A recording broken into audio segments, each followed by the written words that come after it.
So today we're beginning our analysis of the materials you've shared with us. And the figure at the center of this exploration is, of course, Ronald Wilson Reagan, the 40th president in the United States. That's right. His life story is, it's truly unique in American politics. You have this massive narrative arc that goes from a popular Hollywood actor, a television host, all the way to becoming the defining icon of modern American conservatism. His presidency really, more than maybe any other in the late 20th century, set a new blueprint that everyone who came after, regardless of party, had to deal with. That is the perfect starting point. The documents and articles we've synthesized for you give a complete chronological look at his entire path. The whole thing. The whole thing. We're going back to his beginnings in Tampico, Illinois, tracing his very unexpected career in show business, his 8 years as governor of California, and then, of course, his 2 transformative terms in the White House. So the goal here is to offer a really clear synthesis of the most important moments. Exactly. We're focusing particularly on the seismic and often really surprising shifts in his career path and the contradictory elements you find in his biggest policies. Our mission here is to pull out the crucial insights from all this material, to give you a shortcut to understanding the key economic, the social, and the foreign policy decisions that really defined the 1980s and, changed America's direction. Right. And this isn't just a summary. No. We want to get to the why and the how of what's called the Reagan Revolution. Yeah. To do that, we've laid out a clear path. First, we'll start with his unexpected beginnings in show business and his early political life. The character formation. Yes, exactly. Then we'll move to how he really forged his conservative political identity, looking at the contradictions of his time as governor. And finally, we'll spend the most time dissecting the major challenges and the crises of his presidency, and then end with a look at his complex historical reputation. Okay, let's unpack this incredible journey, starting with the very modest and in many ways challenging origins of Ronald Reagan's life. He was born in Tampico, Illinois, February 6, 1911. And his upbringing was really characterized by this powerful duality, defined largely by his parents. His mother, Nell Wilson Reagan, seems to have been the most central and stable influence. She was a devout member of the Disciples of Christ, and she imparted the principles of the social gospel.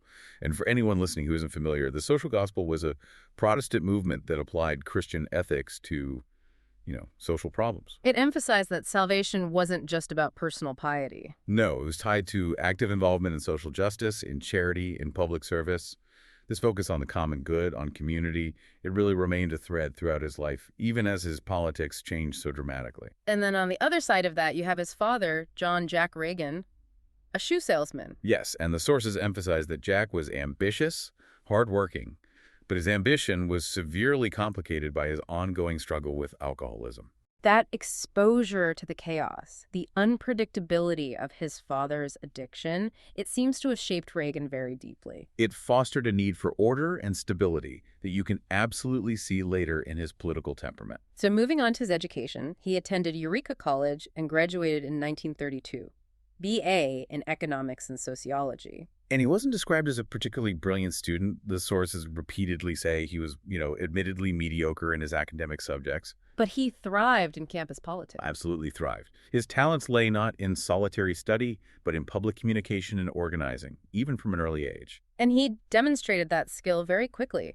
Just as he started college, the institution was planning cuts because of the Great Depression. And Reagan led a student strike. He gave this impassioned speech that galvanized his peers, and the result was the college president was forced to resign. It's a remarkable incident. It shows very early on his ability to rally people and challenge the established order. And we also see early evidence that his mother's teachings translated into a progressive social conscience. There's a memorable detail in the materials. Of football teammates. Exactly. 2 of his black football teammates were refused service at a segregated hotel. Reagan's response was immediate.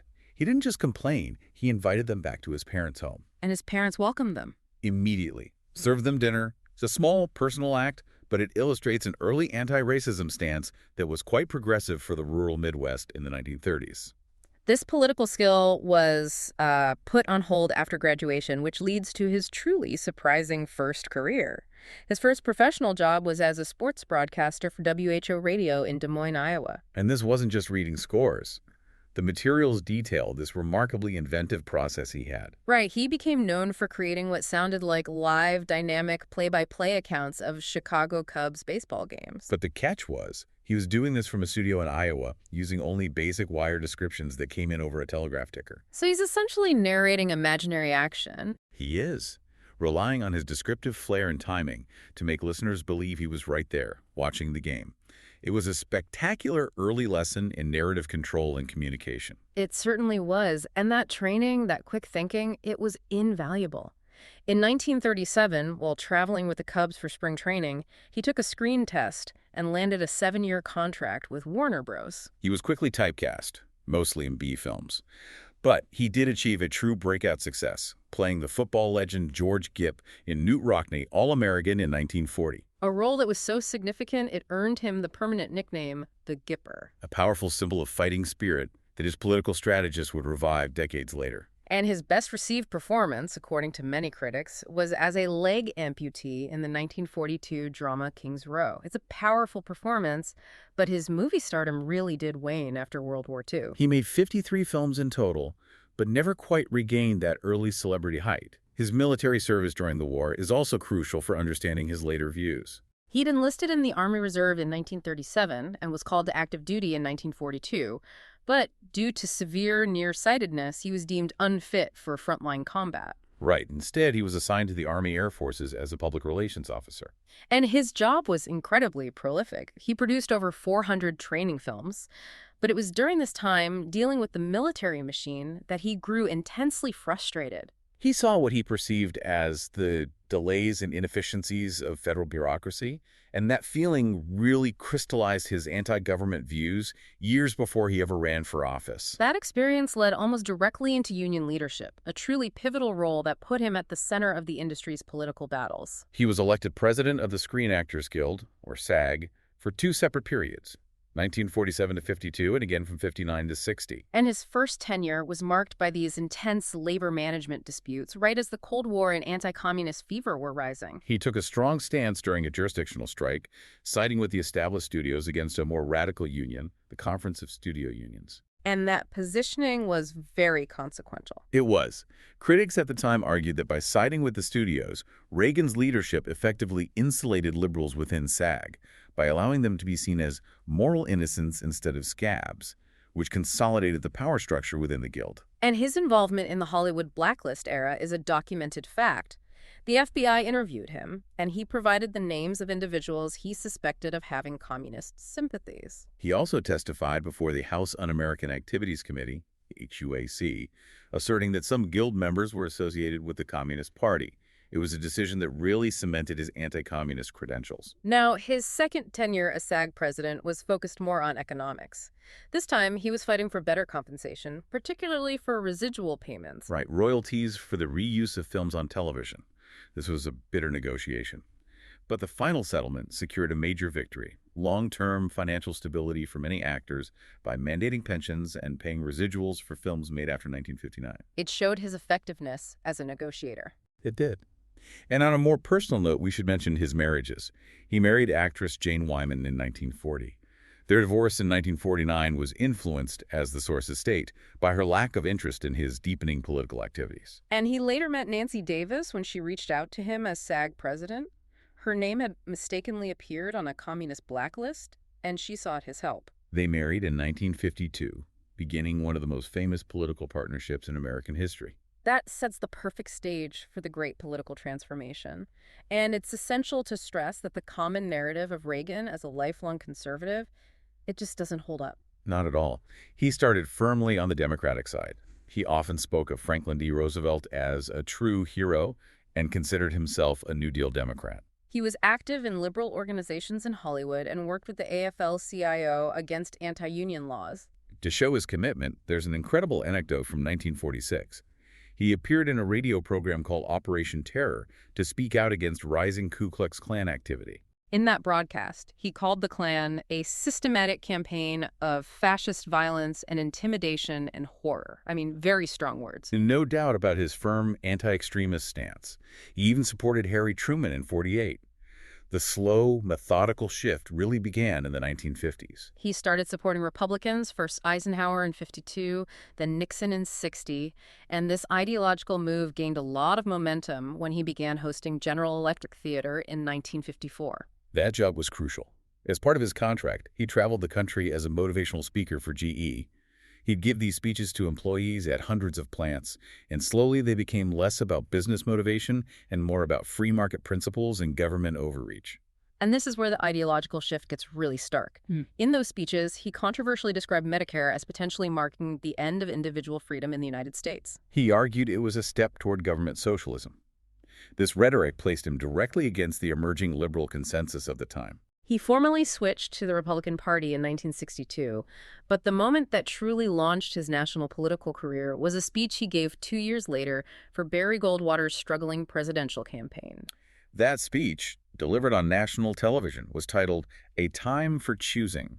It was arguably one of the most successful political debuts in modern history. It instantly profiled him as this powerful, articulate, new conservative voice. The speech was a powerful indictment of excessive government regulation. He famously stated that the Founding Fathers understood that governments don't control things. The impact was immediate. It raised millions of dollars for Goldwater, and even though Goldwater lost in a landslide, political observers called it the most successful national political debut since William Jennings Bryan. It cemented Reagan's position as the heir apparent to the new conservative movement. This national profile led immediately to an appeal for him to run for governor of California in 1966. He ran as a political outsider, leveraging his celebrity status against the incumbent, Pat Brown. But when he won, his governorship immediately presented a key contradiction to his campaign rhetoric. He'd run as an anti-tax small government crusader, but he inherited a massive deficit from Brown that required immediate, painful action.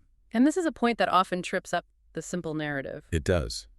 To balance the budget, Reagan worked with the Democratic-controlled legislature and signed what was, at the time, the biggest tax hike in California's history. It was a huge tax package on sales, banks, corporate profits, liquor, cigarettes. It prompted intense criticism from the burgeoning conservative movement. They accused him of betraying his core principles. So how did he justify it? I mean, given his anti-tax platform. He argued that immediate fiscal responsibility, balancing the budget, was a prerequisite for restoring true financial health, which would then allow for future tax cuts. And he did eventually achieve a surplus. By 1973, yes. He achieved a surplus, which allowed him to return some money to taxpayers, thereby salvaging his conservative credibility, if somewhat dented. His tenure also saw major social policy decisions, especially two significant acts from 1967. First, he signed the Mulford Act, which prohibited the public carrying of loaded firearms in incorporated areas. It was California's most restrictive gun control legislation at the time. And the sources confirm it was enacted almost entirely in direct response to the Black Panther Party's practice of cop-watching while openly and legally carrying weapons. It shows a very pragmatic and contradictory use of government power to achieve a specific law and order objective. Second, he signed the Therapeutic Abortion Act. It allowed abortions in cases of rape and incest, but it also included a mental health provision. He later stated profound regret over signing this. He believed doctors interpreted the mental health clause too loosely, leading to a much higher number of abortions than he had ever intended. And that later regret became a defining feature of his alignment with the pro-life movement. He also became known for his hardline response to student unrest. The most famous example was in 1969 following massive protests at UC Berkeley, specifically around the site known as People's Park. He declared a state of emergency and took severe action. He deployed the National Guard to occupy Berkeley for 17 days. And his defense of these policies was unambiguous. In a now infamous statement in 1970, he said, "If it takes a bloodbath, let's get it over with. No more appeasement." That firmly established his image as the essential law and order conservative figure nationally. After 2 terms, he declined to run for a third, immediately setting his sights on the presidency. His first attempt came quickly, challenging the sitting Republican president, Gerald Ford, in the 1976 primaries. So why challenge a sitting president from his own party? Ford was viewed by Reagan and many emerging conservatives as too moderate, especially on foreign policy. Reagan intensely criticized Ford's policy of détente with the Soviet Union. which for our listeners was a period of easing strained relations built on cooperation rather than confrontation. And Reagan believed this was a sign of weakness and complacency. During that 76 campaign, he began to popularize the welfare queen narrative. He did. He repeatedly exaggerated the case of Linda Taylor, an individual who had successfully misused welfare benefits. The narrative was powerfully constructed to ignite voter resentment against social programs, particularly among white working-class voters. But he never explicitly named her or mentioned her race in his speeches. The message, though, was clear. Government social programs were being exploited by the undeserving. His challenge to Ford went all the way to the Republican National Convention, where Ford narrowly won the nomination. But the sources highlight a pivotal moment. Right. Ford invited Reagan to address the convention, and Reagan gave this incredibly eloquent, unscripted concession speech that was so powerful it actually overshadowed Ford's own acceptance address. Delegates reportedly left wondering if they'd nominated the wrong man. 4 years later, the national context was perfectly primed for Reagan's message. The 1980 election took place against a backdrop of severe issues: the Iran hostage crisis, crippling stagflation, High inflation and high unemployment at the same time. and high interest rates under President Jimmy Carter.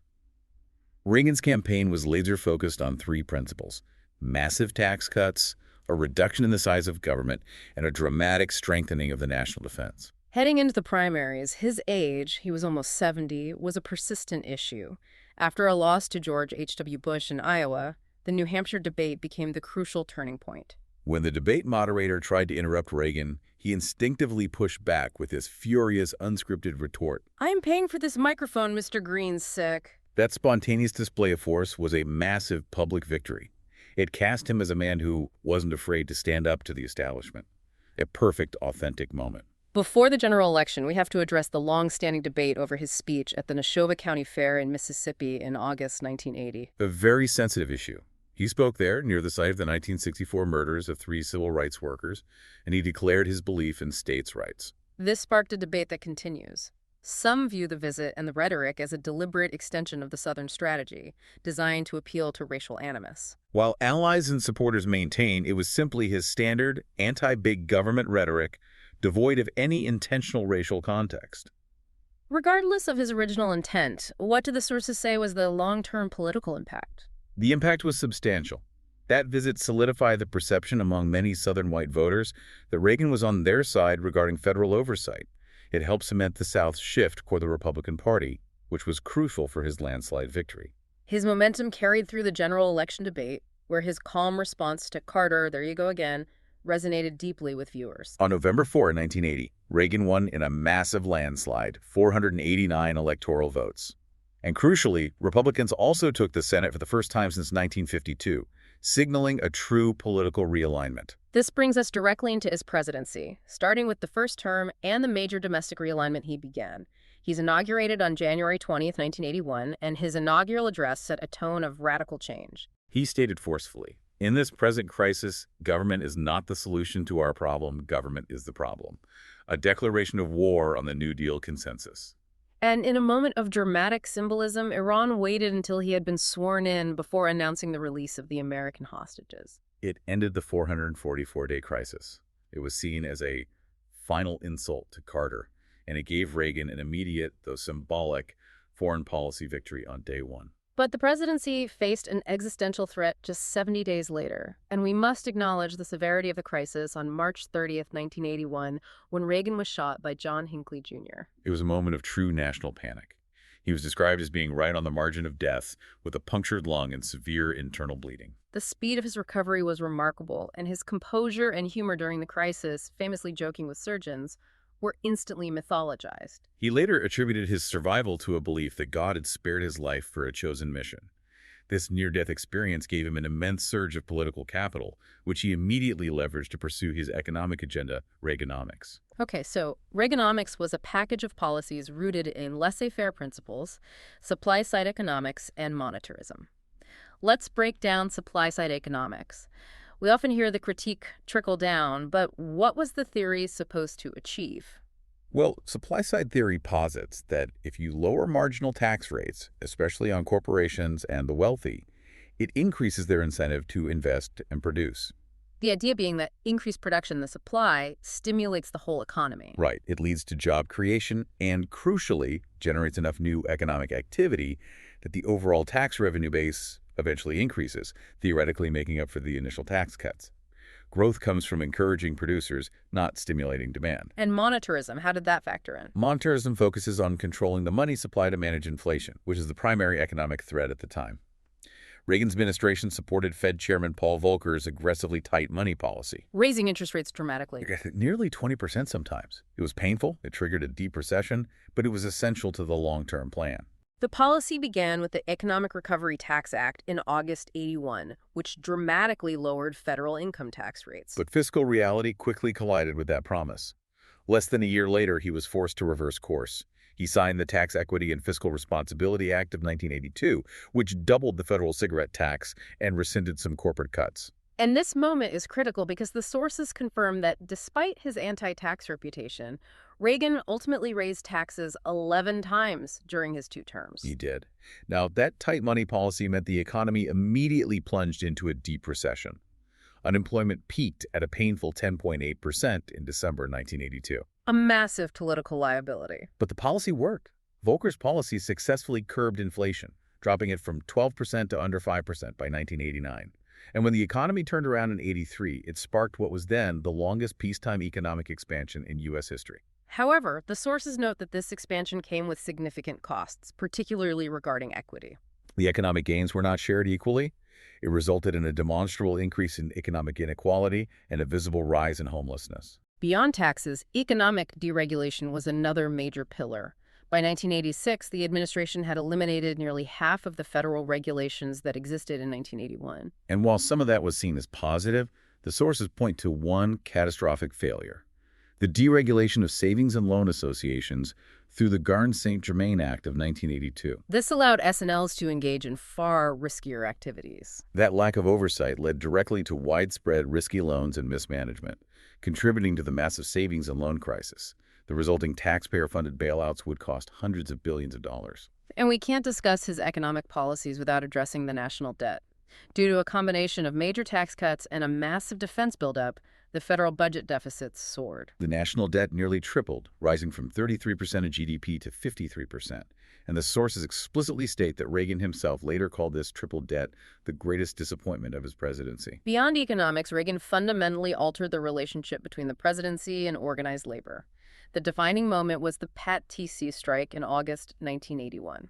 The Professional Air Traffic Controllers Organization went on strike, but as federal employees, they were violating federal law. Reagan gave them an ultimatum: return to work in 48 hours or be fired. And when they defied his order, he fired roughly 12,000 of them. He did. He used military controllers to manage air traffic. This action was highly symbolic. It profoundly demoralized organized labor, and you see a significant decline in strikes and union membership throughout the 1980s. His record on civil rights is equally complex. While his administration was often criticized, he did, for instance, sign the 25-year extension of the Voting Rights Act in 1982, which he had previously opposed. Similarly, there was strong opposition from his administration to creating Martin Luther King Jr. Day, but he signed the bill creating the federal holiday in 1983 after it passed with veto-proof margins. However, his administration consistently opposed affirmative action, viewing it as a form of reverse discrimination. And the sources note his administration saw considerably fewer fair housing cases filed than his predecessors. A later example is the Civil Rights Restoration Act of 1987. Reagan vetoed the bill, arguing it improperly expanded federal power. That veto was swiftly overridden by Congress, underscoring the ongoing battle over civil rights enforcement. This political climate sets the stage for the second term, which was overwhelmingly dominated by foreign affairs, escalating the Cold War, and navigating a major scandal. From the outset, Reagan radically changed U.S. foreign policy. He moved decisively away from containment and détente, adopting what became known as the Reagan Doctrine. So help us define the Reagan Doctrine more fully. What was its ambition? Its ambition was explicitly to defeat the Soviet Union, not just contain it. The doctrine committed the U.S. to supporting anti-communist movements globally, like the Afghan Mujahideen or the anti-Sandinista Contras in Nicaragua. And his rhetoric mirrored this aggressive posture. In 1983, he famously dubbed the Soviet Union the evil empire. He also declared that the march of freedom and democracy will leave Marxism-Leninism on the ash heap of history. These were not just empty words. They were backed by a significant military buildup. One of the most controversial elements of this was the Strategic Defense Initiative, or SDI. This was a proposed system to defend the U.S. from ICBMs from space. Opponents immediately dubbed it Star Wars, but it served a crucial geopolitical purpose. Soviet leader Yuri Andropov considered an extremely serious destabilizing development. Reagan understood that forcing the Soviets to compete in a high-tech arms race would be economically ruinous for them. Before his second term began, he also demonstrated his willingness to use military force, ordering the invasion of Grenada in 1983. He cited the regional threat of a Soviet-Cuban buildup and, critically, concern for about 600 American medical students there. The invasion was a military success and enjoyed great domestic support, despite being condemned internationally. This strong posture, coupled with the economic recovery, set the stage for his 1984 re-election. His age was an issue, especially after a weaker performance in the first debate against Walter Mondale. But that concern just dissipated entirely during the second debate, with one of the most memorable political moments of the decade. When pressed on his age, he delivered that famous, disarming quip. "I will not make age an issue of this campaign. I am not going to exploit, for political purposes, my opponent's youth and inexperience." That line immediately generated applause and laughter, even from Mondale himself. It effectively neutralized the issue. Reagan won in a massive landslide, securing 525 electoral votes. But the celebratory tone was quickly overshadowed by one of the largest crises of his administration, the Iran-Contra affair. Yes, which unfolded publicly in late '86. This affair involved a series of illegal actions centered on executive branch defiance of Congress. The illegal activity was twofold. Involving the Contras in Nicaragua and hostages in Lebanon. First, Congress had passed the Boland Amendment, which specifically barred the administration from providing military aid to the anti-communist Contras. Second, the administration was desperate to secure the release of 7 American hostages held by Hezbollah in Lebanon. To do this, they secretly sold arms to Iran. And the truly damaging part was the financial cover-up. The proceeds from those arms sales to Iran were secretly diverted and illegally funneled to fund the Contras in Nicaragua, completely circumventing the Boland Amendment. The scheme was largely orchestrated by key White House staffers, most notably Lieutenant Colonel Oliver North. When it was exposed, Reagan initially denied any knowledge. He eventually formed the Tower Commission to investigate, and its report was extraordinarily critical. It confirmed the arms for hostages deal. And it was scathing. It noted that while they couldn't find conclusive proof Reagan knew about the illegal diversion of funds, he had created the conditions which made possible the crimes committed by others, and had knowingly participated or acquiesced in covering up the scandal. It severely damaged the administration's credibility and marked the lowest point of his presidency. Despite that, foreign policy action continued. In 1986, he authorized airstrikes against Libya, citing irrefutable evidence of their role in the West Berlin discotheque bombing that killed an American soldier. The action was justified as self-defense, but was condemned by the UN General Assembly. Then, in 1987, the USS Stark incident occurred. An Iraqi fighter jet mistakenly hit the naval vessel, killing 37 sailors. Reagan accepted Iraq's apology, but his framing of the situation was revealing. He immediately declared a policy of self-defense for U.S. ships and then pointed the finger at the other belligerent, declaring Iran to be the villain in the peace. It ensured the focus remained on containing Iran. But amid all this conflict, a critical and historic shift was beginning with the Soviet Union, driven by the emergence of Mikhail Gorbachev. Reagan recognized a change and shifted from brinkmanship to active diplomacy. They held 4 summit conferences. The 1986 Reykjavik summit was incredibly important. They nearly brokered an agreement to abolish all nuclear weapons. But the deal ultimately collapsed because Reagan refused Gorbachev's condition that SDI research be confined to labs. Reagan vehemently insisted SDI was purely defensive and that he wouldn't give up the research. But the continued dialogue led to a major success in 1987 at the Washington summit, where they signed the Intermediate Range Nuclear Forces Treaty, the INF Treaty, a truly historic agreement. It committed both nations to the total abolition of all their short and medium-range missile stockpiles. It was the first time an entire class of nuclear weapons was eliminated by mutual agreement, boosting Reagan's popularity significantly post-Iran-Contra. And it was during this period, in June '87, that he delivered his most celebrated foreign policy speech at the Brandenburg Gate. He stood before the wall, making his famous demand, "Mr. Gorbachev, tear down this wall." It's crucial to know that at the time, many considered the line unnecessary brinkmanship. But once the wall fell in 1989, that quote was retroactively cemented in history. As we move toward his legacy, we have to address the complex social and public health crises of the decade, specifically the devastating AIDS epidemic. And we must approach this with professionalism and sympathy for the affected communities. This failure of response remains one of the most heavily criticized aspects of his administration. The epidemic began to emerge in '81, and it was initially very difficult to understand the nature of the disease, which disproportionately affected gay men, injection drug users, and hemophiliacs. The sources reveal a profound initial lack of urgency in the White House. There are reports that Reagan himself initially dismissed the threat, thinking of AIDS as though it was the measles and would go away. The death of his friend Rock Hudson in late 1985 seemed to be a turning point, but Reagan himself did not mention AIDS publicly for months afterward. His first major public speech on the epidemic wasn't until 1987. By that time, 36,058 Americans had been diagnosed, and over 20,000 had tragically died. Critics focus on the slow, muted response and what they considered chronic underfunding for research in the early years. The political context matters here. The disease was initially stigmatized as a gay plague.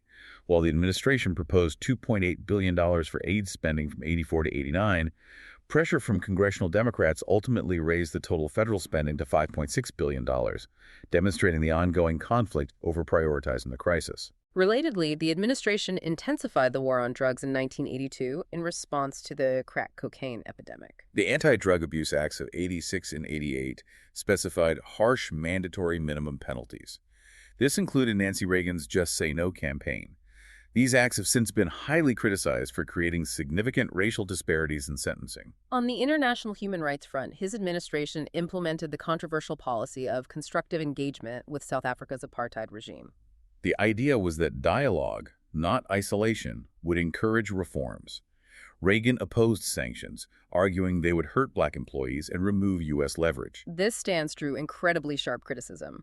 Desmond Tutu famously called Reagan's administration an unmitigated disaster for us blacks, and Reagan himself a racist pure and simple. The political will eventually overwhelmed him. Congress overrode Reagan's veto of the Comprehensive Anti-Apartheid Act in 1986, imposing much tougher sanctions. After leaving the presidency, he maintained a public presence, notably breaking with hardline conservatives on gun control. This is a crucial detail. Following the Stockton schoolyard shooting, he publicly supported the Brady Bill. He argued that military-style weapons like the AK-47 were not a sporting weapon or needed for the defense of the home. His post-presidency was tragically defined by his declining health. In August 1994, he was diagnosed with Alzheimer's disease, which he announced to the nation in a handwritten letter. The diagnosis led to speculation about when it began, but his personal doctors maintained that overt clinical symptoms most likely began in late '92 or '93, years after he left office. The disease gradually took its toll. By the end of 2003, he had lost the ability to speak. He died in June 2004. Looking back, his historical reputation remains consistently high.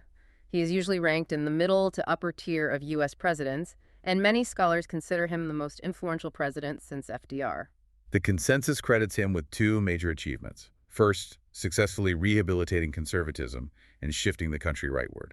Second, playing a significant part in the end of the Cold War through military buildup and eventual negotiations with Gorbachev. The historian Melvin P. Leffler called him Gorbachev's minor yet indispensable partner. His enduring political influence is immense. He cemented conservatism as the dominant ideology in the Republican Party. He also earned two defining nicknames that perfectly encapsulate his appeal. First, the Great Communicator, for his ability to explain complex issues clearly, and second, the Teflon president, because major controversies like Iran-Contra seem to fail to tarnish his public image. Yet the contrarian view is also strongly represented, particularly on economic outcomes. Critics cite his tenure as the start of the Great Divergence, a period of sharply increased income inequality. Others criticize what they view as severe fiscal irresponsibility, pointing to the massive deficits that created a structural fiscal burden for future generations. If we consider the sweep of his life, from the boy practicing radio calls from wire reports to the politician who redefined American priorities, the central, stark irony of his entire career is tied precisely to his greatest public strength. He was celebrated universally as the Great Communicator, revered for his command of language and narrative. But the sources remind us that Ronald Reagan spent the final decade of his life afflicted by Alzheimer's, a cruel disease that gradually stole the very mental capacity to speak or recognize his family. The contrast is profound. And this contrast raises an important question for you, the learner, to consider as you reflect on his legacy. Does a public figure's celebrated ability to craft a powerful political narrative and communicate an optimistic vision ultimately outweigh the physical and sometimes fiscal realities they leave behind? That's a crucial question to ponder, weighing the lasting ideological impact against the concrete outcomes of his tenure. Indeed. Thanks for listening.